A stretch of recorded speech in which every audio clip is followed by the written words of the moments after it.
큐와 큐장의 거꾸로 가교실 시작합니다.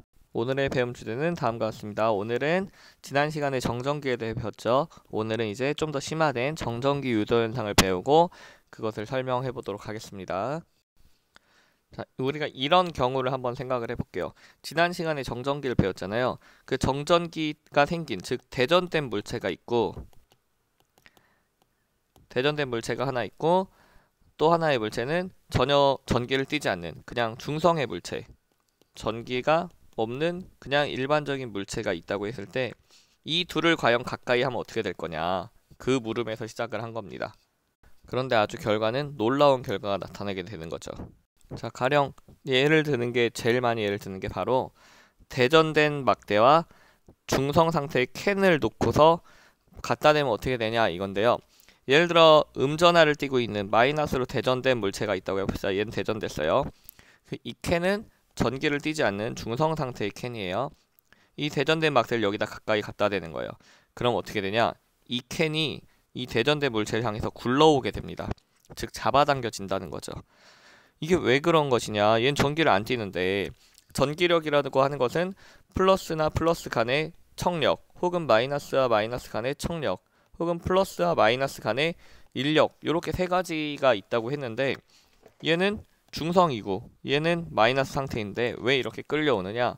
그 이유는 바로 다음과 같습니다. 마이너스로 대전된 대전체를 캔에다 갖다 대는 순간 캔은 이렇게 전기를 띠게 되는 거죠. 캔은 틀림없이 중성이었어요. 여기 마이너스들이 이렇게 있고 플러스들은 이런 식으로 똑같이 있었겠죠. 자, 이런 식으로 있었던 중성 상태였는데 마이너스 대전된 막대를 가까이 가져다 대니까 캔 자체에 있던 음전자들이 이 마이너스 전자로부터 청력을 받아서 뒤로 이동을 해버리는 거죠.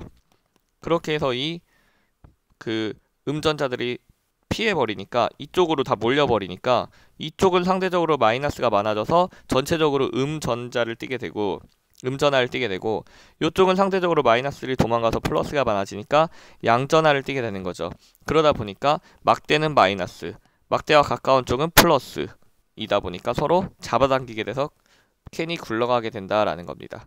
우리는 이런 현상을 정전기가 원래 없던 애가 정전기가 생겼으니까 정전기 유도 현상이라고 부르고 있습니다. 정전기를 유도해냈다라는 거죠. 자, 그래서 정리해보면 우린 정전기 유도 현상을 이렇게 정의를 하고 있습니다. 전기를 띠지 않는 물체에 대전체를 가까이 가져갔을 때 대전체와 가까운 쪽은 대전체와 다른 종류의 전하를 띠고 대전체와 먼 쪽은 대전체와 같은 종류의 전하를 띠게 되는 현상이다 라는 거죠. 자, 대전체와 가까운 쪽은 대전체와 다른 종류의 전하를 띠고 대전체와 먼 쪽은 대전체와 같은 종류의 전하를 띈다, 이런 의미입니다. 정전기가 잘 유도가 되고 있는지 알아볼 수 있는 그런 실험 장치가 있습니다. 그것을 바로 우리는 검전기라고 부르고 있습니다. 이게 바로 그 검전기 그림이에요. 자, 검전기는 맨 위에 금속판이 있고요. 거기에 연결되어 있는 금속 막대가 있고 거기에 연결된 약간 은박지 같은 그런 금속 박이 있고 걔를 감싸고 있는 유리병으로 이루어져 있습니다. 이 검전기를 이용해서 정전기 유도가 일어나는지를 알아볼 수가 있어요. 자, 어떻게 알아보느냐? 자, 지금 이건 검전기가 지금 중성 상태일 때입니다. 중성 상태의 검전기는 그 금속판이나 금속박에 다 중성으로 돼 있겠죠. 플러스와 마이너스가 동일한 개수가 있어서 중성 상태일 겁니다. 근데 여기다가 만약에 양전하를 띠는 플러스 대전체를 가까이 가져간다고 해볼게요. 지금 이 그림처럼 양전하를 띠는 이런 대전체를 갑자기 가까이 가져가면은 이 금속 박에 있던 마이너스 전자들이 이 금속 막대를 타고 쭉 위로 올라와서 여기에 몰리게 되겠죠. 왜냐하면은 플러스와 마이너스는 서로 잡아당기니까. 그렇게 되다 보면은 원래 이 금속 박이 첫 번째 그림에서 보면 이렇게 플러스 마이너스 개수가 똑같아서 중성이었는데 마이너스들이 사라져 버리니까 이제 둘 다 상대적으로 여기도 플러스 여기도 플러스가 되겠죠. 플러스 플러스만 남을 겁니다. 그렇게 되면 서로 청력이 작용해서 플러스와 플러스 간의 청력이 작용해서 이 금속박의 거리가 벌어지게 돼요. 양옆으로. 그럼 정전기 유도가 되었구나 라고 알아볼 수가 있겠죠. 자, 이번에는 반대로 금속판에 마이너스로 대전된 막대를 갖다 댈 경우를 한번 살펴볼게요. 그렇게 되면은 요 위에 있던 마이너스 전자들이 다 아래로 내려가겠죠. 그럼 여기에는 상대적으로 전자들이 많아지니까 얘도 마이너스 얘도 마이너스를 떼어서 또 청력이 발생할 겁니다. 그래서 벌어지게 되겠죠. 그럼 정전기가 유도가 되었구나 라고 알 수가 있을 겁니다. 이 상태에서 만약에 이 마이너스로 대전된 대전체의 막대를 밖으로 잡아당기면, 그러니까 멀어지게 한다면 어떻게 되냐, 얘 때문에 전자들이 떠났었으니까 얘가 멀어지면 다시 전자들이 올라오겠죠. 그러면서 원래 상태로 돌아갈 거예요. 그러면서 이 금속박도 다시 오므라들게 되겠죠.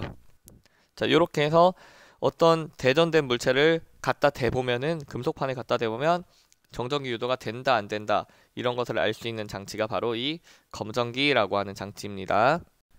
즉 뭐 정전기 유도가 됐는지를 알아본다 하지만 사실은 이 물체가 대전이 됐냐 안 됐냐 결국 이걸 알아보는 장치인 거죠. 그죠? 자, 그 정도는 이해할 거라 생각을 합니다.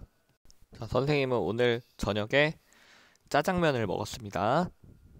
오늘 수업 여기까지 하겠습니다. 큐바.